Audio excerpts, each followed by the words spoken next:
Hi friends, welcome to Sneha Swad secret.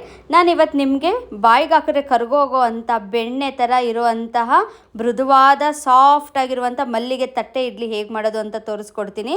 ಅದ್ರ ಜೊತೆಗೇನೆ ತುಂಬ ಫೇಮಸ್ ಆಗಿ ಟ್ರೆಂಡಾಗಿ ಎಲ್ಲ ಹೋಟೆಲಲ್ಲೂ ಸಿಗುವಂಥ ಗೀ ಪುಡಿ ಇಡ್ಲಿನೂ ಜೊತೆಗೆ ತೋರಿಸ್ಕೊಡ್ತೀನಿ. ಇದು ಹೇಗೆ ಮಾಡೋದು ಸ್ಟೆಪ್ ಬೈ ಸ್ಟೆಪ್ಪು ತುಂಬ ಈಸಿಯಾಗಿ ಮನೆಯಲ್ಲೇ ಹೇಗೆ ಮಾಡ್ಕೊಳ್ಳೋದು ಅಂತ ನಾನು ನಿಮಗೆ ತೋರಿಸ್ಕೊಡೋಕ್ಕೂ ಮುಂಚೆ ಇನ್ನೂ ಯಾರು ನನ್ನ ಚಾನಲ್ಗೆ ಸಬ್ಸ್ಕ್ರೈಬ್ ಆಗಿಲ್ಲ ಬೇಗ ಸಬ್ಸ್ಕ್ರೈಬ್ ಆಗಿ. ಆಲ್ರೆಡಿ ಸಬ್ಸ್ಕ್ರೈಬ್ ಆಗಿರೋರು ಬೆಲ್ಲೈಕನ್ ಕ್ಲಿಕ್ ಮಾಡೋದನ್ನು ಮರಿಬೇಡಿ ಫ್ರೆಂಡ್ಸ್. ಇವಾಗ ಹೇಗೆ ಮಾಡೋದು ಅಂತ ಸ್ಟಾರ್ಟ್ ಮಾಡೋಣ. ನೋಡಿ, ಈ ಗ್ಲಾಸಲ್ಲಿ ನಾನು 2 ಗ್ಲಾಸ್ ಅಕ್ಕಿ ಹಾಕ್ಕೊಂಡಿದ್ದೀನಿ. ಈ ಅಕ್ಕಿನ ಸಪ್ರೇಟ್ ನೆನೆಸ್ಕೋಬೇಕು. ದೋಸೆಗಾದರೆ ಉದ್ದಿನಬೇಳೆ ಅಕ್ಕಿ ಮೆಂತೆ ಎಲ್ಲ ಒಟ್ಟಿಗೆ ಹಾಕಿ ನಾವು ನೆನೆಯಕ್ಕೆ ಇಡ್ತೀವಿ. ಬಟ್ ಇಡ್ಲಿಗೆ ಆ ಥರ ಮಾಡಬೇಡಿ. ನೋಡಿ, ಅಕ್ಕಿ ಮಾತ್ರ ಸಪ್ರೇಟ್ ಒಂದು ಪಾತ್ರೆಗೆ ಹಾಕ್ಕೊಂಡಿದ್ದೀನಿ ನಾನು. ಈ ಪಾತ್ರೆಗೆ ನಾನು ಇವಾಗ ನೋಡಿ 2 ಗ್ಲಾಸ್ ಅಕ್ಕಿ ತಗೊಂಡ್ರೆ, ಈ ಗ್ಲಾಸಲ್ಲಿ 2 ಗ್ಲಾಸ್ ಅಕ್ಕಿ ತಗೊಂಡ್ರೆ ನೋಡಿ ಬರೀ ಅರ್ಧ ಗ್ಲಾಸ್ ಅಷ್ಟು ಮಾತ್ರ ನಾನು ಉದ್ದಿನಬೇಳೆ ತಗೋತಾ ಇದ್ದೀನಿ. ನೋಡಿ, ಈ ಉದ್ದಿನಬೇಳೆಗೆ ಇವಾಗ ನಾನು ಒಂದು ಹೋಳು ಕೈಯಲ್ಲಿ ಒಂದು ಹೋಳು ಆಗೋಷ್ಟು, ಒಂದು ಮುಷ್ಟಿ ಆಗೋಷ್ಟು ನಾನಿಲ್ಲಿ ನೋಡಿ ಸಾಬುದಾನ್ ಇಲ್ಲ ಸೀಮೆ ಅಕ್ಕಿ ಏನಾದರೂ ಹೇಳ್ತೀರಲ್ವ ನೀವು, ಒಂದೊಂದು ಕಡೆ ಒಂದೊಂದು ಥರ ಕರಿತೀರ, ಇದನ್ನು ಹಾಕೋತಾ ಇದ್ದೀನಿ. ನಾನು ತೋರಿಸೋ ಮೆಥಡಲ್ಲೇ ಮಾಡಿ, ಏನೂ ಸ್ಕಿಪ್ ಮಾಡಬೇಡಿ. ಆವಾಗಲೇ ನಿಮಗೆ ಇಡ್ಲಿ ಪರ್ಫೆಕ್ಟಾಗಿ ಬರೋದು. ಈ ಸಾಬುದಾನ್ ಹಾಕೋದ್ರಿಂದ ಇಡ್ಲಿ ತುಂಬ ಕಲರ್ಫುಲ್ಲಾಗಿ ಸಾಫ್ಟಾಗಿ ಬರುತ್ತೆ, ಹಾಗಾಗಿ ಸ್ಕಿಪ್ ಮಾಡಬೇಡಿ, ಹಾಕ್ಕೊಳ್ಳಿ. ಹಾಗೆಯೇ ನಾನು ಇನ್ನೊಂದು ಬೌಲ್ಗೆ ನನ್ನ ಕೈಯಲ್ಲಿ ನೋಡಿ 1 ಇಡಿ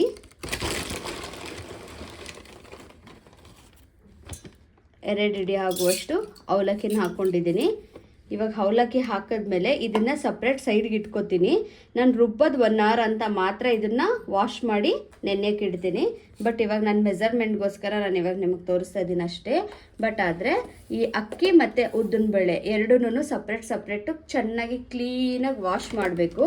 ವಾಶ್ ಮಾಡಿ ಮಿನಿಮಮ್ ಇದನ್ನು 7 to 8 ಅವರ್ಸ್ ನಾವು ನೆನೆಯಕ್ಕೆ ಬಿಡೋಣ. ಇವಾಗ ನೋಡಿ 8 ಗಂಟೆ ಆಗಿದೆ. ಮಿನಿಮಮ್ 7 ರಿಂದ 8 ಗಂಟೆ ನೆನೆಸ್ಬೇಕು, ಆವಾಗ ಚೆನ್ನಾಗಿ ಉದುಗ್ ಬರುತ್ತೆ. ನೀವು ಕ್ಲೀನಾಗಿ ಅಕ್ಕಿನ ತೊಳ್ಕೊಬೇಕು. ನೋಡಿ, ಒಂದು ಸ್ವಲ್ಪ ಕಾಣಿಸ್ತಾ ಇದೆಯಲ್ವಾ, ಈ ಥರ ತೊಳ್ಕೊತು ಅಂತಂದರೆ ಅಕ್ಕಿ ಚೆನ್ನಾಗಿ ಕ್ಲೀನಾಗಿತ್ತು ಅಂತಂದರೆ ಇಡ್ಲಿ ಪಳಪಳ ಅಂತ ವೈಟಾಗಿ ಚೆನ್ನಾಗಿರುತ್ತೆ. ನೋಡಿ, ಹಾಗೇನೇ ಇಲ್ಲಿ ನಾನು ಉದ್ದಿನಬೇಳೆ ಮತ್ತು ಸೀಮೆ ಅಕ್ಕಿ ಉದ್ದಿನಬೇಳೆ ಎರಡೂ ನೆನೆಸ್ಕೊಂಡಿದ್ದೆ ಇದನ್ನು. ಬಟ್ ಆದರೆ ಈ ಅವಲಕ್ಕಿನ ಮಾತ್ರ ನಾನು ಬೆಳಿಗ್ಗೆ ನೆನೆಸಿಲ್ಲ, 1 ಅವರ್ ಮುಂಚೆ ನೆನೆಸಿದ್ದೆ. ಇದನ್ನು ಅಷ್ಟೇ ಚೆನ್ನಾಗಿ ಉಂತಿದೆ. ಇವಾಗ ನಾನು ಏನು ಮಾಡ್ತೀನಿ ಅಂದರೆ ಈ ಅವಲಕ್ಕಿ ಮತ್ತು ಉದ್ದಿನಬೇಳೆ ಎರಡೂ ಮಿಕ್ಸ್ ಮಾಡ್ಕೊಬಿಡ್ತೀನಿ.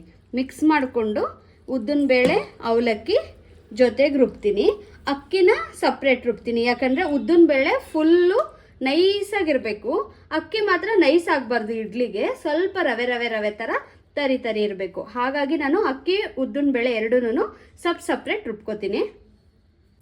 ಇವಾಗ ನೋಡಿ, ನಾನು ಉದ್ದಿನಬೇಳೆ ಸೀಮೆ ಅಕ್ಕಿ ಅವಲಕ್ಕಿ ಎಲ್ಲನೂ ಒಟ್ಟಿಗೆ ಮಿಕ್ಸ್ ಮಾಡಿಕೊಂಡು ಮಿಕ್ಸಿ ಜಾರ್ಗೆ ಹಾಕೋತಾ ಇದ್ದೀನಿ.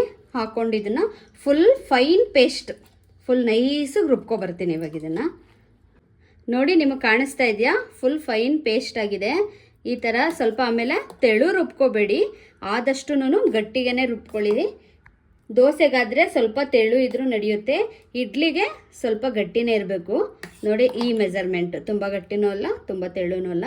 ನಾನು ಇವಾಗ ಇದನ್ನು ಒಂದು ಪಾತ್ರೆಗೆ ಹಾಕೋತಾ ಇದ್ದೀನಿ.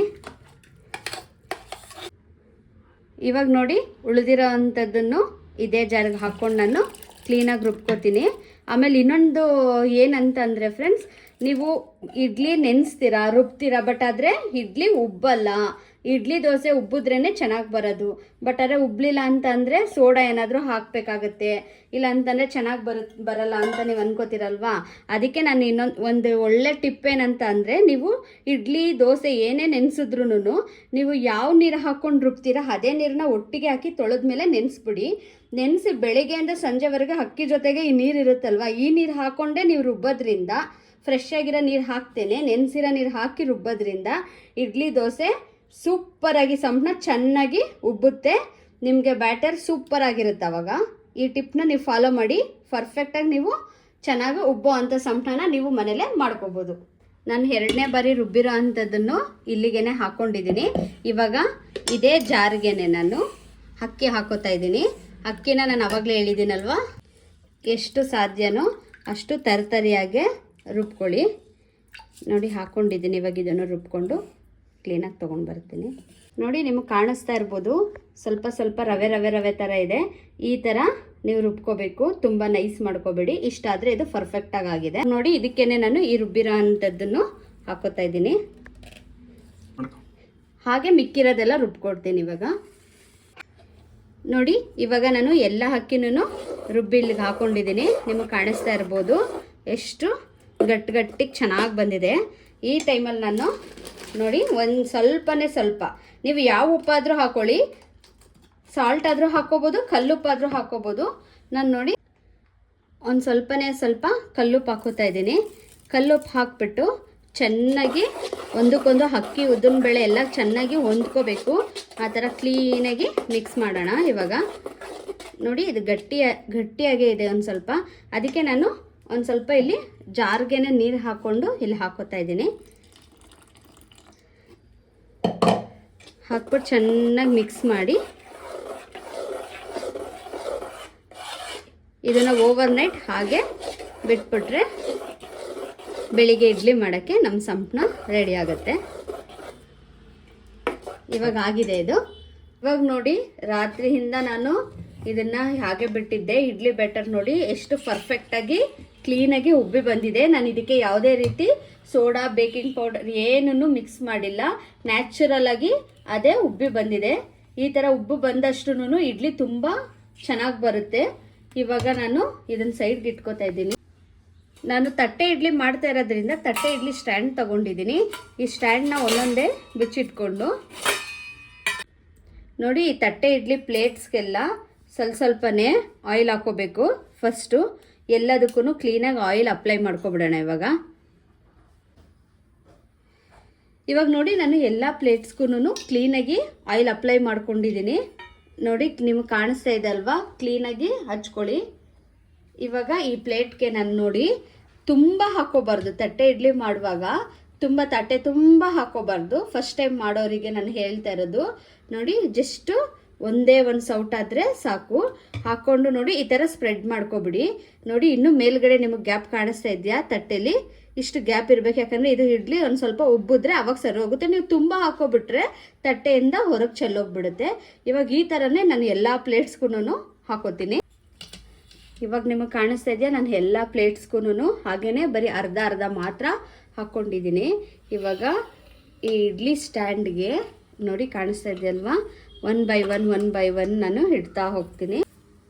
ನೋಡಿ ನೀವು ಆದಷ್ಟು ನನ್ನ ಫ್ರೆಂಡ್ಸ್ ನಿಮ್ಮದು ಇಡ್ಲಿ ಪಾತ್ರೆ ಎಷ್ಟಿರುತ್ತೆ ಆ ಹೈಟ್ ನೋಡಿಕೊಂಡು ನೀವು ಪ್ಲೇಟ್ಸ್ನ ಸೆಲೆಕ್ಟ್ ಮಾಡಿ ತಗೊಳ್ಳಿ. ಮೀನ್ಸ್ 3-4 ಇರೋದು ತಗೊಳ್ಳಿ. ನನಗೆ ತಗೊಳ್ಳುವಾಗ ಗೊತ್ತಿಲ್ಲದೇನೆ ಜಾಸ್ತಿ ಒಟ್ಟಿಗೆ ಮಾಡ್ಬೋದು ಅಂತ ಹೇಳ್ಬಿಟ್ಟು ಸ್ವಲ್ಪ ದೊಡ್ಡದು ಇಡ್ಲಿ ಪಾತ್ರೆ ತಗೊಬಿಟ್ಟೆ. ಸೊ ಹಾಗಾಗಿ ನನಗೆ ಇದು ತುಂಬ ಹೈಟ್ ಇರೋದ್ರಿಂದ ನೋಡಿ ಈ ಥರ ಲಾಕ್ ಮಾಡ್ಕೋಬೇಕು. ನೀವು ಈ ಥರ ಲಾಕ್ ಮಾಡಿಕೊಂಡ್ರೆ ಕರೆಕ್ಟಾಗಿ ಕೂರುತ್ತೆ. ಓಕೆನಾ? ಈಗ ಲಾಕ್ ಮಾಡಿದ್ದೀನಲ್ವಾ, ನಾನು ಆವಾಗಲೇ ಹೇಳಿದೆ ಅಲ್ವಾ, ಇದು ತುಂಬ ಹೈಟ್ ಇರೋದ್ರಿಂದ ನಂದು ಇಡ್ಲಿ ಪಾತ್ರೆ ತುಂಬ ಚಿಕ್ಕದು. ಈ ತಟ್ಟೆ ಸ್ಟ್ಯಾಂಡ್ ದೊಡ್ಡದಿರೋದ್ರಿಂದ ನಾನು ಇಡ್ಲಿ ಪಾತ್ರೆಯಲ್ಲಿ ಇಡೋಕ್ಕಾಗ್ತಾ ಇಲ್ಲ, ತುಂಬ ಹೊರಗೆ ಬಂದ್ಬಿಡುತ್ತೆ, ಕ್ಯಾಪ್ ಕ್ಲೋಸ್ ಮಾಡೋಕ್ಕಾಗ್ತಾ ಇಲ್ಲ. ಅದಕ್ಕೆ ನಾನು ಇವಾಗ ಕುಕ್ಕರಲ್ಲಿ ಮಾಡೋದು ತೋರಿಸ್ತೀನಿ. ಆಪ್ಷನಲ್, ನಿಮಗೆ ಇಡ್ಲಿ ಪಾತ್ರೆ ದೊಡ್ಡದಿದೆ, ಈ ಪ್ಲೇಟ್ಸ್ ಚಿಕ್ಕದಿದೆ, ಮೀನ್ಸ್ ನಿಮ್ಗೊಂದು 4 ಪ್ಲೇಟ್ ಇದೆ ಅಂದರೆ ನೀವು ಇಡ್ಲಿ ಪಾತ್ರೆಯಲ್ಲೇ ಮಾಡ್ಕೋಬೋದು. ನಂದು ಇಡ್ಲಿ ಪಾತ್ರೆಗಿಂತ ಸ್ಟ್ಯಾಂಡ್ ದೊಡ್ಡದಿರೋದ್ರಿಂದ ನಾನು ಇವತ್ತು ನಿಮಗೆ ಕುಕ್ಕರಲ್ಲಿ ಮಾಡೋದು ತೋರಿಸ್ತೀನಿ. ನೋಡಿ ನಾನು ಆಲ್ರೆಡಿ ಕುಕ್ಕರ್ ಇಟ್ಕೊಂಡು ಅದಕ್ಕೆ ನೀರು ಹಾಕ್ಕೊಂಡಿದ್ದೀನಿ. ನೀರು ಕುದೀತಾ ಇದೆ. ಈ ಟೈಮಲ್ಲಿ ನಾನು ನೋಡಿ ಈ ಸ್ಟ್ಯಾಂಡ್ ಎತ್ತಿ ಈ ಥರ ಕುಕ್ಕರ್ ಒಳಗಡೆ ನಾನು ಇಡ್ತಾ ಇದ್ದೀನಿ. ಇವಾಗ ಇದಕ್ಕೆ ಕುಕ್ಕರ್ ಕ್ಯಾಪು ಮುಚ್ಚಕ್ಕಾಗಲ್ಲ. ಸೊ ಹಾಗಾಗಿ ನಾನು ಮೇಲ್ಗಡೆ ಒಂದು ಪಾತ್ರೆ ದಬಾಕ್ತಾ ಇದ್ದೀನಿ. ನೋಡಿ ಹೀಗೆ ಉಲ್ಟಾ ಮುಚ್ಚಿ ಬಿಟ್ಬಿಡ್ತಿದ್ದೀನಿ. ಇದು ಮಿನಿಮಮ್ 15 ಮಿನಿಟ್ಸ್ ಹೀಗೇನೆ ಚೆನ್ನಾಗಿ ಬೇಯಲಿ ಇಡ್ಲಿ. ಇವಾಗ ನೋಡಿ 10 ನಿಮಿಷ ಆಗಿದೆ. ನಾನು ಇವಾಗ ಇದನ್ನು ಓಪನ್ ಮಾಡ್ತಾ ಇದ್ದೀನಿ.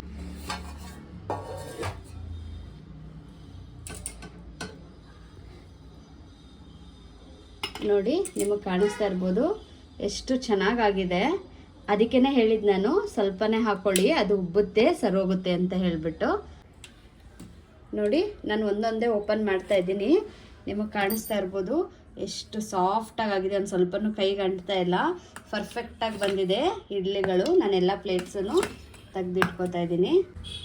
ನೋಡಿ ನಾನು ಇವಾಗ ಓಪನ್ ಮಾಡ್ತಾ ಇದ್ದೀನಿ. ಒಂದು ಸ್ವಲ್ಪನೂ ಪ್ಲೇಟ್ ಕಂಡ್ಕೊಂಡಿಲ್ಲ, ಸ್ವಲ್ಪ ಲೂಸ್ ಮಾಡಿಕೊಂಡು ಈಗ ತೆಗೆದ್ರೆ ಪರ್ಫೆಕ್ಟಾಗಿ ಬರುತ್ತೆ. ನೋಡಿ ನಾನು ಇವಾಗ ಕ್ಲೀನಾಗಿ ತೆಗೆದಿಟ್ಕೊಂಡಿದ್ದೀನಿ. ಎಷ್ಟು ಚೆನ್ನಾಗಾಗಿದೆ ಇಡ್ಲಿ ನೋಡಿ, ನಿಮಗೆ ಕಾಣಿಸ್ತಾ ಇರ್ಬೋದು ಎಷ್ಟು ಸಾಫ್ಟಾಗಿದೆ, ಫ್ಲಫಿ ಆಗಿದೆ. ಇವಾಗ ನಾನು ಇದನ್ನು ಸರ್ವ್ ಮಾಡ್ತಾ ಇದ್ದೀನಿ ಒಂದು ಪ್ಲೇಟ್ಗೆ ಹಾಕ್ಬಿಟ್ಟು. ಇವಾಗ ಗೀ ಪುಡಿ ಇಡ್ಲಿ ಮಾಡಬೇಕಂದ್ರೆ ಫಸ್ಟು ಒಂದು ಪ್ಲೇಟಿಗೆ ಇಡ್ಲಿ ಹಾಕ್ಕೊಳ್ಳೋಣ. ಈ ಇಡ್ಲಿ ಮೇಲ್ಗಡೆ ನೋಡಿ, ಇಡ್ಲಿ ಮೇಲ್ಗಡೆ ತುಪ್ಪ ಹಾಕೋತಾ ಇದ್ದೀನಿ. ತುಪ್ಪ ಎಲ್ಲ ಕ್ಲೀನಾಗಿ ಅಪ್ಲೈ ಮಾಡ್ಕೊಳ್ಳಿ. ಸೂಪರಾಗಿರುತ್ತೆ ಫ್ರೆಂಡ್ಸ್. ನೀವು ಹೋಟೆಲಲ್ಲೆಲ್ಲ ತಿಂದಿರ್ತೀರಲ್ವ, ಇವಾಗಿನ ಟ್ರೆಂಡ್ ಇದು. ಗೀ ಪುಡಿ ಇಡ್ಲಿ ಎಲ್ಲ ಕಡೆ ಫೇಮಸ್, ತುಂಬ ಟೇಸ್ಟಿಯಾಗಿರುತ್ತೆ. ನೀವು ಮನೆಯಲ್ಲೇ ಮಾಡ್ಕೋಬೋದು. ನೋಡಿ ಕ್ಲೀನಾಗಿ ಅಪ್ಲೈ ಮಾಡಿದ್ಮೇಲೆ ಇದ್ರ ಮೇಲ್ಗಡೆ ನಾನು ಈ ಚಟ್ನಿ ಪೌಡರ್ ಹಾಕ್ತಾ ಇದ್ದೀನಿ. ಈ ಚಟ್ನಿ ಪೌಡರ್ ರೆಸಿಪಿ ನಾನು ಯೂಟ್ಯೂಬ್ ಚಾನಲಲ್ಲೇ ನಾನು ಅಪ್ಲೋಡ್ ಮಾಡಿದ್ದೀನಿ, ನೀವು ಬೇಕಂದರೆ ಮಾಡ್ಕೋಬೋದು. ವಾಚ್ ಮಾಡಿ ನೋಡಿ ಫ್ರೆಂಡ್ಸ್, ತುಂಬ ಟೇಸ್ಟಿಯಾಗಿರುತ್ತೆ. ನೋಡಿ ಈ ಚಟ್ನಿ ಪೌಡ್ರನ್ನ ಒಂದು ಸ್ವಲ್ಪ ತಗೊಂಡು ಎಲ್ಲ ಕಡೆ ನೋಡಿ ಈ ಥರ ಸ್ಪ್ರೆಡ್ ಮಾಡ್ಕೊಳ್ಳಿ. ತುಂಬ ರುಚಿಯಾಗಿರುತ್ತೆ. ಇದ್ರ ಯಾವುದ್ರ ಜೊತೆನಾದ್ರೂ ತಿನ್ಬೋದು, ಚಟ್ನಿ ಸಾಗು ಯಾವುದ್ರ ಜೊತೆ, ಅದೇನು ಇಲ್ಲ ಅಂದರೂ ಪರವಾಗಿಲ್ಲ, ನೀವು ಹೀಗೇ ತಿನ್ಕೋಬೋದು, ಅಷ್ಟು ರುಚಿಯಾಗಿರುತ್ತೆ. ನೋಡಿ ಎಷ್ಟು ಚೆನ್ನಾಗಿ ಕಾಣಿಸ್ತಾ ಇದೆ ಅಲ್ವಾ, ಅಷ್ಟೇ ಸೂಪರಾಗಿ ಬಂದಿದೆ ಇಡ್ಲಿ ಮಾತ್ರ. ಈಗ ನೋಡಿ ಚಟ್ನಿ ಪುಡಿ ಎಲ್ಲ ಮೇಲೆ ಹಾಕೊಂಡ್ಮೇಲೆ ಮೇಲ್ಗಡೆ ಇನ್ನೊಂದು ಸ್ವಲ್ಪ ಮತ್ತೆ ಇದು ನಿಮ್ಗೆ ಆಪ್ಷನಲ್ ಮೇಲೆ ಮತ್ತೆ ಬೇಕಂದ್ರೆ ಹಾಕೋಬೋದು. ತುಪ್ಪ ಹಾಕೊಂಡ್ರೆ ನಮ್ಮದು ಗೀ ಪುಡಿ ಇಡ್ಲಿ ರೆಡಿ ಆಗುತ್ತೆ. ನಾನು ಇವತ್ತು ಇದನ್ನು ಚಟ್ನಿ ಜೊತೆ ಸರ್ವ್ ಮಾಡ್ತಾ ಇದ್ದೀನಿ. ತುಂಬ ಟೇಸ್ಟಿಯಾಗಿರುತ್ತೆ ಫ್ರೆಂಡ್ಸ್. ಇವತ್ತಿನ ನನ್ನ ರೆಸಿಪಿ ನಿಮ್ಮೆಲ್ರಿಗೂ ಇಷ್ಟ ಆಗಿದ್ರೆ ಬೇಗ ನೀವು ಮನೇಲಿ ಒಂದ್ಸಲ ಟ್ರೈ ಮಾಡಿಬಿಟ್ಟು ಹೇಗಿತ್ತು ಅಂತ ಕಮೆಂಟ್ ಮಾಡಿ. ಹಾಗೆಯೇ ಇನ್ನು ನನ್ನ ಚಾನಲ್ಗೆ ಸಬ್ಸ್ಕ್ರೈಬ್ ಆಗಿಲ್ಲ ಬೇಗ ಸಬ್ಸ್ಕ್ರೈಬ್ ಆಗಿ. ಆಲ್ರೆಡಿ ಸಬ್ಸ್ಕ್ರೈಬ್ ಆಗಿರೋರು ಬೆಲ್ ಐಕಾನ್ ಕ್ಲಿಕ್ ಮಾಡೋದನ್ನ ಮರಿಬೇಡಿ ಫ್ರೆಂಡ್ಸ್. ಬಾಯ್.